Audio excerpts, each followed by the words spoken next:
Sentung Kujuh kembali, wartawan Maya TV melaporkan. Dekat warung Cafe Amirul.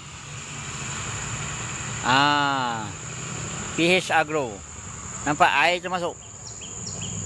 Tapi macam slow sikit kot air tu. Sekejap lagi penuh tu. Dia akan penuh belah sini. Dia lekuk ni. Kan? Air ni akan masuk ke sana. Lepas tu bahagian kandang kambing tu dia akan air berisi lah.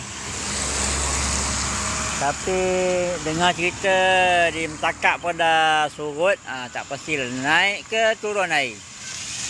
Sebelah sini dia macam naik sikit lagi lah. Tapi di Mentakap area mana man? Teluk Era. Teluk Era. Tengok orang naik motor.